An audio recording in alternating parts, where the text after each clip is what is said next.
Bonsoir, cher poditeur. Bienvenue à toi, mets-toi à l'aise, mais attention, il fait un peu frais dans la crypte. Tu te souviens peut-être, il y a quelques épisodes, nous avions devisé de la fraternité et de ses, disons, complexités. Eh bien, ce soir, nous allons voir que parfois la compétition et la rancune peuvent aussi s'inviter à la fête.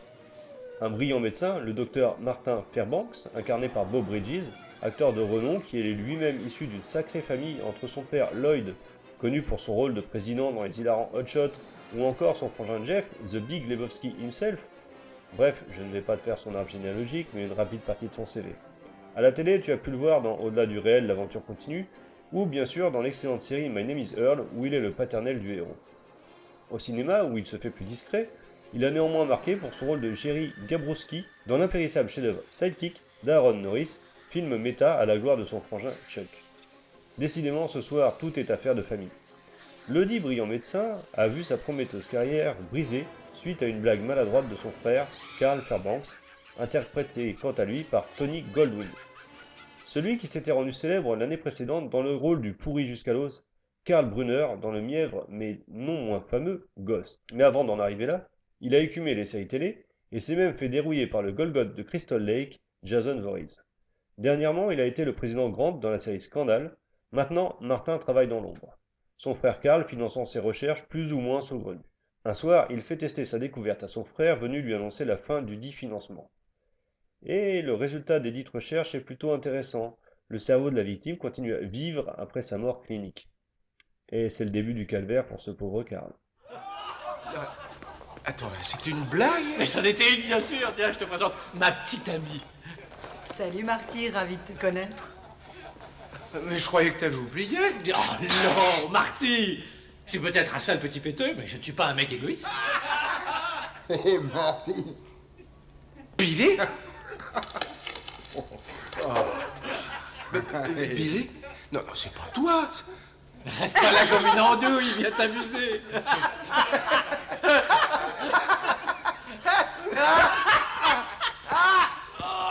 À quoi tu joues? Mais qu'est-ce que t'as? Mon cœur. Mais appelez une ambulance, restez pas comme ça, vite! T'en fais pas, on va te sortir de là. C'est moi, Marty. Marty! Bon, et alors, quelle équipe technique pour ce soir? Bon, comme d'habitude, commençons par la mise en lumière et en image. Elle est brillamment assurée par Levi Isaac, chef opérateur dont tu as pu admirer le talent dans le Leprechaun originel ou bien dans l'amusant Combustion spontanée du regretté Toby Hooper. En revanche, il a carrément chié dans la colle en assurant ce poste sur les dégueulasses Massacre à la tronçonneuse New Generation, qui ne rend hommage ni à son personnage culte qui est réduit à l'état de folie steak, ni au talent de son chef opérateur. Musicalement parlant, on est gâté, mon cher ami, puisque c'est Alan Silvestri qui se colle à la partition. Alan Silvestri, c'est le compositeur officiel de Bob Zemeckis. Ai-je encore besoin de te rappeler son rôle pour les contes? Ouh, sa filmo de dingue! Mais c'est aussi à lui que l'on doit l'épatant thème de Predator et de sa suite réalisée en 1990 par Stephen Hopkins. Ce même Stephen Hopkins que l'on retrouve aujourd'hui, en 1991, à la réalisation de cet épisode. Le monde est petit, non? Il s'agit d'un réalisateur australien, né en Jamaïque et officiant aux États-Unis. Il a littéralement explosé sur le grand écran dès ses premiers films, Freddy 5, L'Enfant du Cauchemar et Predator 2, avant de retomber dans un certain oubli et de se consacrer à une série originale, 24 heures chrono. Il illustre ce soir un script de Jim Birge, un illustre inconnu qui a le rôle d'un démineur dans L'Arme Fatale 2, mais qui a fait ses études et monté un comedy club avec Shane Black, scénariste de Predator, et un certain Fred Decker, lui-même grand artisan des contes. Quand je vous disais que le monde était petit, hein. Oh, mais qu'est-ce que tu m'as fait prendre? Mais ça va te tuer, ne t'inquiète pas. Enfin, pas officiellement, enfin, je veux dire, tu es toujours vivant. Hein. Ce qui me surprend, c'est que tu ne l'aies pas senti. Je pensais que le whisky aurait du mal à cacher un produit aussi fort. C'est dommage que tu ne puisses pas me faire part de ce que tu vois, de ce que tu ressens. Toi qui as toujours été si serviable pour mes recherches. Oh non, je vais seulement retrousser ta manche. Reste tranquille. Hein. Oh, tu gueules pas comme ça. Non, parce que si je ne fais pas ça, il pourrait trouver des traces de poison dans ton organisme et ce sera lui, pas vrai. Allez, du bon de mu, frère. Et si nous analysions la formule de cet épisode? Casting 3. On a 2 acteurs très solides qui assurent et des seconds rôles impeccables. VF 3. Un doublage au cordeau et une adaptation parfaite. Il n'y a pas grand chose à ajouter tellement c'était bon. Scénario 3. Eh bien on a un scénario malin et affreusement cruel mené tambour battant. Humour 3. Un épisode très porté sur l'humour noir et au SFX très carré. Ambiance 3. Gris et froid comme un hôpital, mais aussi extrêmement claustrophobique et très angoissant. Réalisation 2. Alors on est à presque la perfection, c'est très soigné, très rythmé. Mais il y a une putain de perche dans le champ à 5 minutes 10 et c'est une putain d'erreur de débutant à la con. Sérieusement. Bonus 2. Bah, je vais pas te mentir, cher auditeur, j'ai adoré cet épisode et je ne vais pas bouder mon plaisir. Ce qui nous fait un total de 19 sur 20. Alors, c'est marrant parce que j'étais pas chaud à l'idée de revoir cet épisode. Je m'en souviens, je l'ai dans mon coffret DVD quand même. Et pourtant, je l'ai adoré. Alors, probablement à cause des 3 précédents qui n'étaient pas exceptionnels, mais qu'importe. Le résultat est là et c'est le plus important. Sans cette perche dans le champ qui m'a fait sortir du film, c'était un sans faute. Honnêtement, je sais même pas pourquoi j'étais pas chaud à l'idée de le revoir. J'ai vraiment passé un super moment avec cet épisode et je m'en veux de me dire ouais, j'ai pas trop envie de le voir et d'avoir retardé le plus possible le moment de voir cet épisode. Mais encore une fois, je t'invite à te faire ton propre avis, n'hésite pas à me interpeller sur Twitter si tu en as envie, et à la prochaine fois.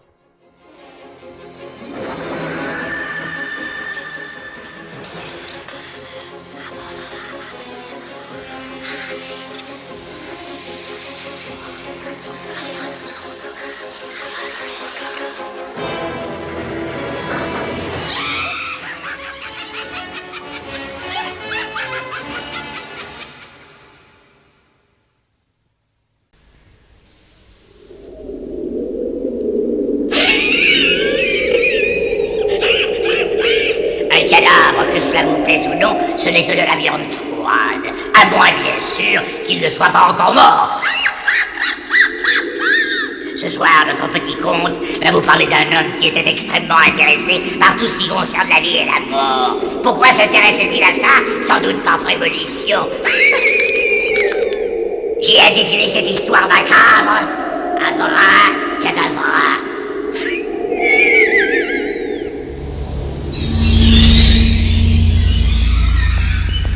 Tu n'as pas compris ce que je voulais dire?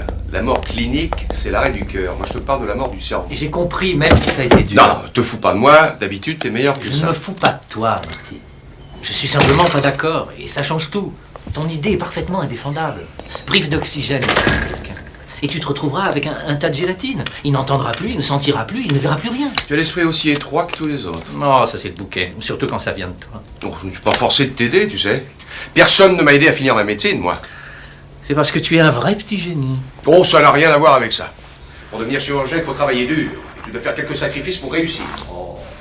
Et tout ça pour devenir un fonctionnaire comme toi?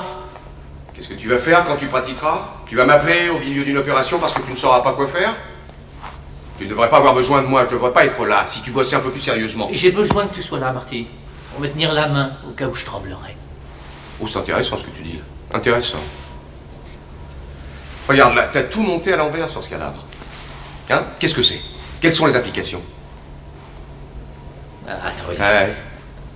Bah quoi, l'artère gauche, elle est à sa place.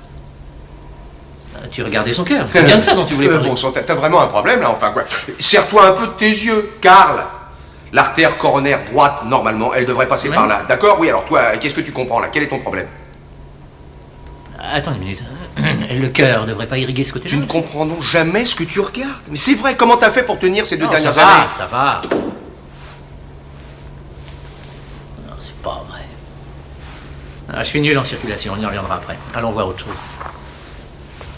Tu t'en occuperas après? C'est ce que tu vas dire à tes patients quand tu vas les opérer la semaine prochaine? C'est plus, hein. Suivant. Tu devrais essayer de changer d'attitude, Karl. Wow! Oh, le joli morceau. C'est pas qu'elle nous entend, là? Non, non, mais je t'assure, ce que tu m'as dit tout à l'heure, ça m'a intrigué. Ah, avec elle, je sens que je pourrais facilement devenir nécrophile. Donc t'es dégueulasse. Non, tu crois qu'elle nous entend?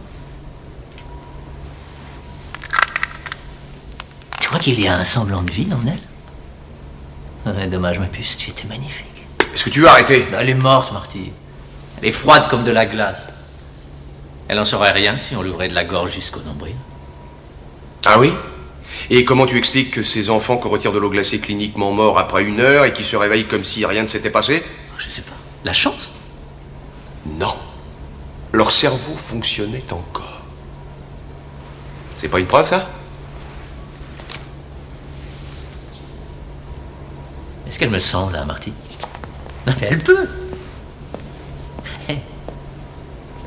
Quoi? Je sais pas.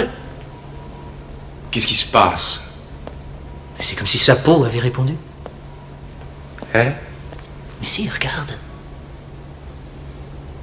Son téton est devenu tout dur. C'est pas vrai.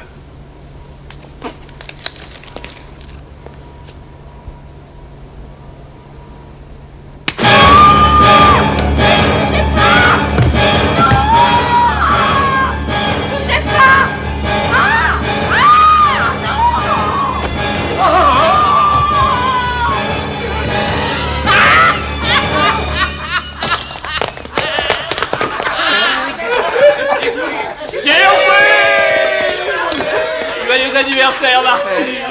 Ah, qu'est-ce que tu nous fais rigoler! Oh non! Attends, c'est une blague? Mais c'en était une, bien sûr! Tiens, je te présente ma petite amie. Salut Marty, ravi de te connaître. Mais je croyais que t'avais oublié. Oh non, Marty! Je suis peut-être un sale petit péteux, mais je ne suis pas un mec égoïste. Hé, Marty. Billy? Billy? Non, non, c'est pas toi. Reste pas là comme une andouille, viens t'amuser.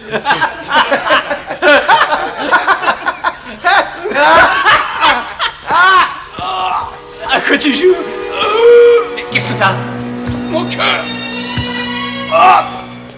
Mais appelez une ambulance, restez pas comme ça, vite! T'en fais pas, on va te sortir de là. C'est moi, Marty. Marty!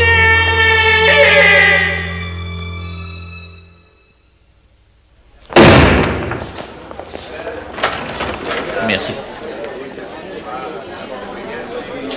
Le docteur Bellet vous a envoyé ça, docteur Fairbairn. Il voudrait les résultats tout de suite. Bellet veut toujours tout de suite. Je peux vous parler, docteur?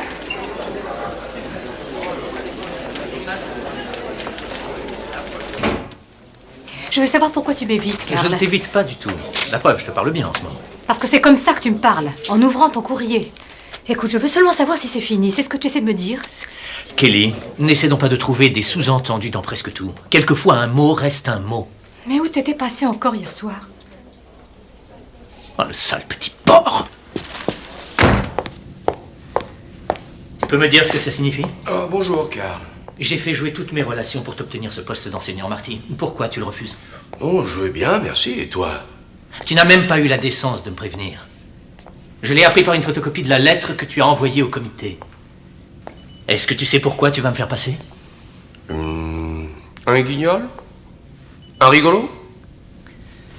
Je n'ai pas envie de discuter avec toi, Marty. Je vais appeler le comité dans la matinée et leur dire que tu acceptes ce travail. Je n'ai pas le temps d'enseigner.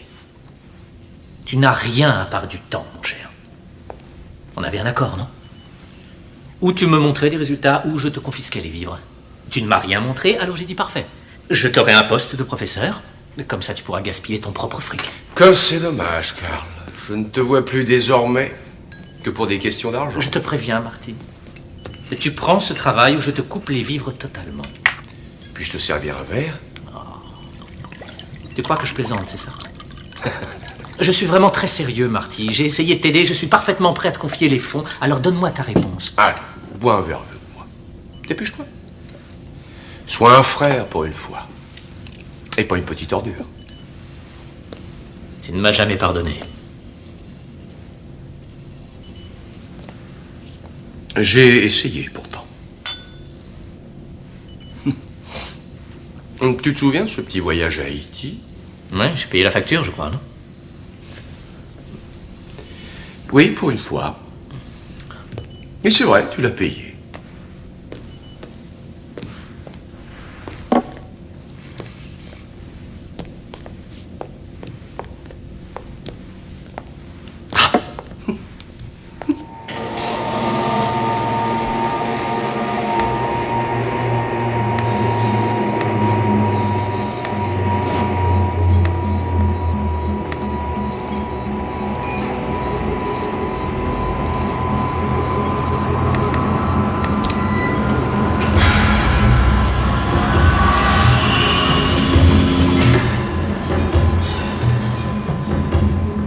quoi toutes ces cochonneries?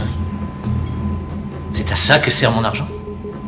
À Haïti, il y a un rituel appelé la mort vivante. Marty, tu m'as dit que je finançais des recherches sur l'endorphine, pas des histoires de vaudou. Le vaudou est aussi une forme de médecine, car là, ils ont découvert des choses qui pourraient te surprendre. Ah oui, c'est quoi, le fait d'accrocher des oiseaux morts au plafond? Non, écoute-moi, Karl. J'ai vu cette cérémonie, la cérémonie des morts vivants dont je te parlais. J'ai vu des cadavres, des morts qui se dressaient dans leur tombe. C'est de ça dont tu voulais me parler? Mais t'es cinglé, Marty. On s'était mis d'accord. Je t'avais dit que je ne paierais pas pour toutes ces pitreries. Ce ne sont pas des pitreries, Karl. J'ai enfin trouvé ce que je cherchais. Je peux déjà te prouver quantitativement que dans certaines situations, le cerveau demeure viable longtemps après la mort clinique. Ce sujet est mort il y a déjà 3 jours. 3 jours! Et j'obtiens toujours des signes d'activité Tu es cérébrale. complètement fou. Arrête, Marty, Elle est tu es morte déjà fou. depuis 8 semaines.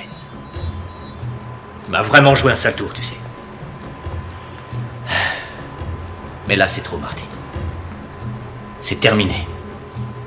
Cette fois, je considère que j'ai payé ma dette envers toi. Je te souhaite une bonne vie. Je souhaite une bonne mort.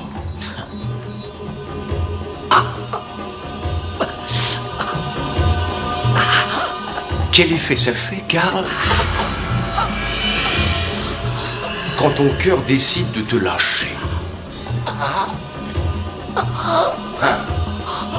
Aide-moi, je t'en supplie. Oui, c'est vrai que tu m'avais vu comme ça. Ça doit te rappeler de vieux souvenirs. Tu te souviens de cette nuit, n'est-ce pas? Moi, oui. J'aurais pu devenir un très grand chirurgien si ta petite plaisanterie n'avait pas ruiné ma carrière. Un chirurgien a besoin d'avoir 2 bonnes mains et un hémiplégique n'en a qu'une. C'est le seul cadeau d'anniversaire que tu m'aies jamais fait. Oh, mais qu'est-ce que tu m'as fait prendre? Mais ça va te tuer, ne t'inquiète pas. Enfin, pas officiellement, enfin, je veux dire, tu es toujours vivant. Ce qui me surprend, c'est que tu ne l'aies pas senti. Je pensais que le whisky aurait du mal à cacher un produit aussi fort. C'est dommage que tu ne puisses pas me faire part de ce que tu vois, de ce que tu ressens. Toi qui as toujours été si serviable pour mes recherches. Oh non, je vais seulement retrousser ta manche. Reste tranquille, hein. Oh, tu gueules pas comme ça.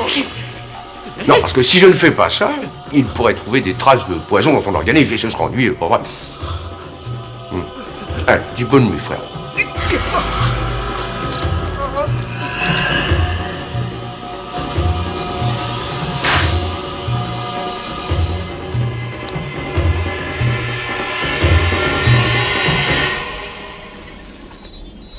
Quel effet ça fait d'être décédé?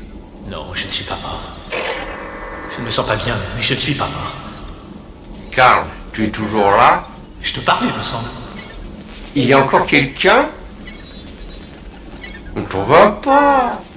Arrête, ça suffit maintenant. Tu es nul comme acteur. Ranime-moi, tu veux bien? Oh, pour l'instant, ça doit encore aller. Il y a une grosse dose dans leur film. Je te parie que tu te sens plutôt bien, c'est pas vrai? Écoute, ça commence à bien faire, Marty. Arrête ton cinéma. Je sais que tu m'entends, puisque moi je t'entends, alors fais pas l'idiot. Ça va? Je te jure que quand ça ira mieux, je vais te le faire. Je vais te le faire payer. Oh, je sais que tu ne voudras pas me croire, Karl. Mais si tu veux être patient un petit moment, je t'assure que tu vas enfin me croire. Oh non! Non, c'est pas vrai, je ne suis pas. Ton cœur s'est arrêté. Tu es cliniquement mort. Mais tu peux toujours voir, tu peux toujours entendre. Et là, tu peux toujours souffrir. Mon cœur. Mais ne t'en fais pas, mon vieux. Je ne l'entends plus. Mes recherches m'ont prouvé que le toucher était le premier sens atteint. J'espère que c'est vrai, parce que les ramasseurs d'organes vont bientôt arriver, que je ne pense pas que ça fasse vraiment du bien. Et tu disais que j'avais pas changé l'humour. C'est quand même trop de trouver. Non, non, je veux dire, moi là, je suis plié en 4. Et toi, tu es, comment dire, plié en 2. Je suis mort. Je suis vraiment mort. Qui est le fonctionnaire de nous deux, Karl? Marty, arrête, c'est de la folie. Marty! Oh mon Dieu, il il avait raison. Je ne sens plus rien, je ne vois plus rien. Alors c'est ça, la mort?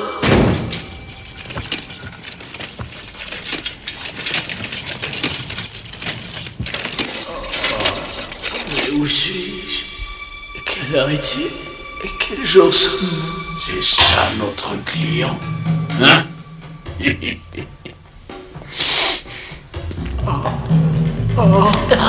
bien, notre homme Marty. Oui, c'est bien lui. On les préfère bien frais, tu sais. La plupart du temps, les corps qu'on nous envoie de la morgue, ils sont déjà remplis d'asticots. En plus, il est pas cher. Je disais pas ça pour me plaindre, mec.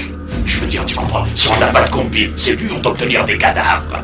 Peu importe le moyen. Des cadavres? Alors, on va lui faire une petite fiche à celui-là. Oh, c'est pas la morgue? Mais où je suis? Cet homme doit être sûrement un clodo. Un clodo? Oui, un clodo. Oh non, il essaie de brouiller les pistes. Il va faire disparaître mon corps pour qu'on ne me retrouve jamais. Mais enfin, je suis ton frère, Marty. Pourquoi tu fais ça? Tu es à la faculté de médecine. Oui, je plaisantais avant en disant que tu serviras au don d'organes. Il poserait bien trop de questions. Ouais. En plus, il me semblait normal que tu te fasses charcuter ici, là où ma vie s'est arrêtée et où la tienne a commencé. Te souviens-tu de cette pièce? Tu vas pas t'en tirer comme ça. Ils vont t'attraper et ils te feront frire jusqu'à ce que tes tripes te ressortent par le nez. N'ai-je pas senti un petit soupçon de colère, là? Oh, je méritais pas ça, Marty. Bon, d'accord, je t'ai fait du mal, mais c'était un accident, ça, c'est un meurtre. Mitch, qu'est-ce que tu veux?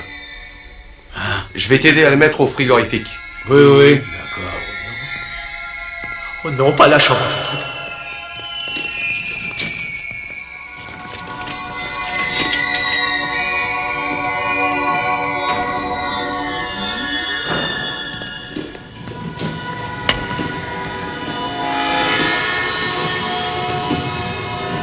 Oh mon Dieu.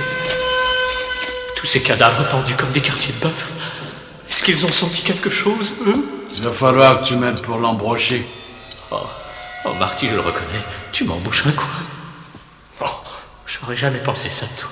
Bon, quel idiot, j'ai oublié mon scalpel. Oh, ça fait rien, t'inquiète pas. C'est ce qu'il faut. Oh non. Ça fera l'affaire. Oh non, ils vont pas me découper.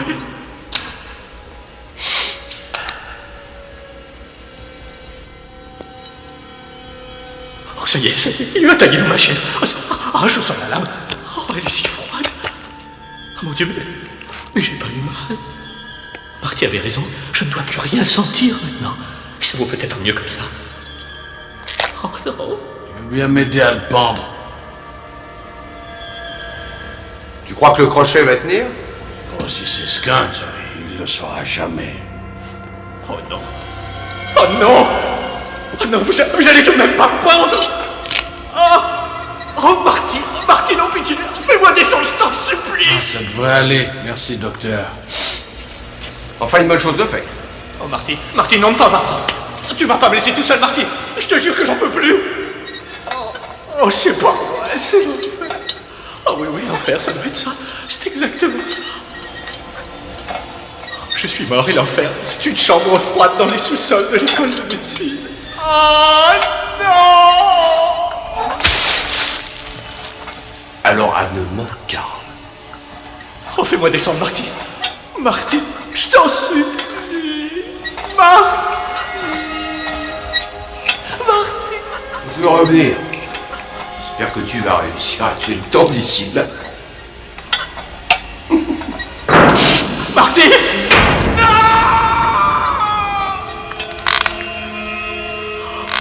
Mais qu'est-ce qui se passe? Mon cou!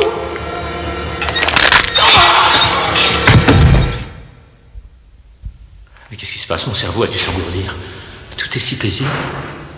Oh non, c'est encore ce malade. C'est pas possible, l'enfer ne peut pas être aussi horrible. On peut savoir ce que tu fais par terre à lécher le carrelage, toi? Tu trouves que le ménage est mal fait, peut-être? Tu préfères être dans un autre hôtel en ce moment, hein? Trop tard, mec, la vie facile, c'est fini pour toi. Amène-toi, j'ai des choses à te dire. Hein? Oh, mais combien de temps ça va durer? Il va me faire souffrir encore longtemps. Mon cerveau finira bien par mourir un jour. Tu vas en tirer une petite bouffée, c'est du ganja. Allez, mec, avec ça, tu vas prendre ton envol.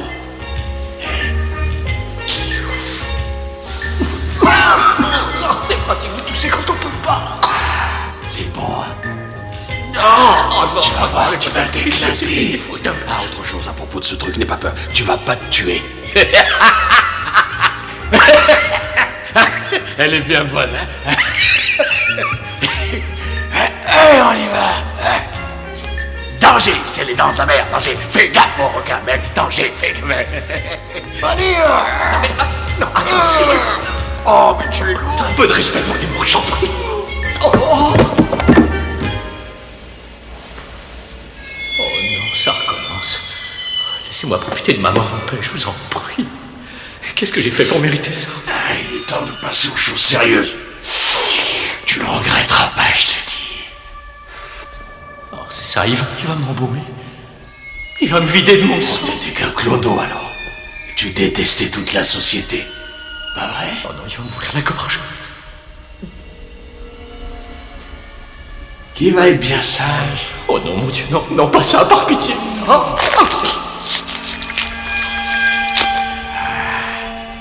Il en doit être bien propre, ah oui. Mec, t'as affaire à un pro. Mais j'ai rien senti. J'ai rien senti du tout. Oh non, les tuyaux, non, il va me pomper tout mon sang. Oh, il va me vider comme on vide un cochon. Et voilà, t'es prêt. Maintenant, ça devrait gicler. Si tout se passe bien. Et ça, il règle le débit et ça marche. Tu vois, grand chef, c'était pas compliqué. Mais comment il a fait ça? Il a dû m'enfoncer un tuyau dans la gorge. Oh, mais c'est mon sang qui s'en va. Oh, ça fait une drôle d'impression de le voir quitter mon corps comme ça. Et pourtant sans rien. Avec un peu de chance, ce cauchemar va enfin se terminer. Et il n'y aura plus rien. Hey, bonjour, petit frère. Tu es toujours là? Hey, je voulais que tu saches à quel point je suis ravi que tu sois avec moi pour mon premier coup. Ah oui, j'ai oublié de te le dire. J'ai changé d'avis pour ton offre. J'ai décidé que tu avais raison au sujet de l'argent et tout ça. Alors j'ai pris ce poste d'enseignant. Non, mais Mais élèves arrivent. Non, Marty, ne pars pas. Tu avais raison. Mon corps est peut-être mort, mais pas mon cerveau. Bonjour, messieurs. Mon cerveau est toujours vivant. Je me présente, je suis le docteur Fairbanks. Alors je vais consacrer le cours d'aujourd'hui au crâne et à son anatomie. Or donc, si vous n'avez rien contre, je vais commencer par vous enseigner le tracé de la ligne d'incision. Oh, c'est ça, Marty, finissons-en. Plus tôt tu m'auras ouvert le crâne, et plus tôt mon calvaire sera fini. Oh mon Dieu, c'est bizarre. J'ai l'impression que mes doigts ont bougé. C'est comme si je recevais des petits coups d'épingle. Comme si j'avais à nouveau des sensations. La trépaneuse électrique. Ça coupe la chair comme les os. Vous pouvez imaginer quelle horrible boucherie c'était quand on devait faire tout ça à la main. Oh non! Non, attends, Marty! Mademoiselle Johnson, voudriez-vous bien retirer la peau au fur et à mesure? Marty, arrête! Oh mon Dieu, je vais faire découper la tête! Oh, ils vont m'ouvrir le crâne! Non, Marty, arrête! Oh, je suis vivant! Je sens tout ce qui m'arrive, Marty, arrête! Marty, je suis toujours en vie, Marty! Oh, ma tête, Notre patient a la tête un peu dure.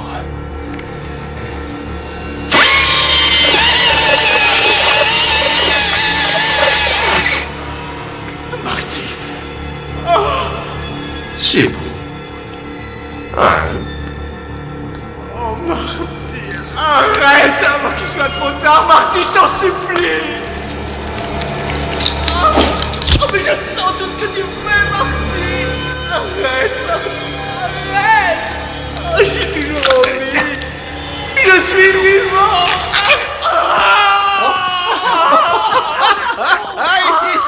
eh bien, bon retour dans le monde des vivants, petit frère. Oh, ça, quelle horreur! Je suis vivant. Mais Tu es parfaitement vivant. Tu as eu une crise cardiaque, c'est vrai, tu étais pratiquement mort. Les trucs que j'ai mis dans ton verre te l'ont fait croire. Mais tu n'as jamais été en danger. Oh là là, quelle Regarde. Ça, c'est ce que j'ai injecté dans ton sang. C'est là-dessus que je travaillais. C'est ce que tu finançais. Je vais l'appeler le prolongateur. Dans les cas de blessures catastrophiques ou d'arrêt du cœur, ça préserve la fonction cérébrale comme ça a préservé la tienne. Mais bien sûr, au bout de quelques heures seulement, l'effet disparaît. Quelques heures? On aurait dit des jours. Non, juste que quelques heures, et un peu moins de 3, pour être exact. Et toutes ces Et personnes. on aide le docteur Fairbank dans ses recherches. Et tu l'aurais su si tu étais passé un peu plus souvent. Non, je suis désolé pour ces crochets bouchés. Attends, passe-moi. Oh, cette espèce de harnais, t'es pas censé péter, hein. Bon, alors, qu'est-ce que tu en dis? Ah, ça t'a impressionné? J'ai réussi à épater mon plus dur critique. Hein? Oui. Je suis fier de toi. C'est toi qu'il est drôle. Ah, c'est excellent, car. Non, tu es très drôle. Tu es un excellent comédien. Non, ça suffit, car. Très bien, qu'est-ce que Je tu le as? trouve criant de vérité. Il a encore une crise cardiaque. Doucement. Mademoiselle, la réanimation, vite! Vite! Oui, monsieur. Bah, grouillez-vous! Mais c'était qu'une blague! Il s'est arrêté. Oh non. Viens par ici. Voilà. Je fais Mais là, à 5, tu appuies, à 5, tu lâches, compris? Vite. D'accord. Tiens, Karl. Martin, prépare une piqûre. ne me lâche pas. Mais ne me lâche pas, Karl. Alors attention, 5. 1, 2, 3, 4. Vas-y. Dépêche-toi, appuie. On recommence. 1, 2, 3, 4. Vas-y, appuie. Je crois que c'est fini. Oh, et les autres qui arrivent pas. Bon sang, quelle horrible histoire. Dire qu'il a tué son propre frère. Enfin, c'était un accident, ça. Travailler sur un médicament expérimental. Et il pouvait pas savoir que ça allait provoquer une crise cardiaque. Ah, c'est dommage. C'est vraiment trop bête. Hein, passe-moi la trépaneuse électrique, tu veux? Ouais, tout de suite. Oh oui, oh la voilà enfin mon autopsie. Eh oui, Marty, tu avais parfaitement raison. Excepté peut-être sur un point. La sensation de souffrance, c'est pas la première capacité qu'on perd. C'est la dernière!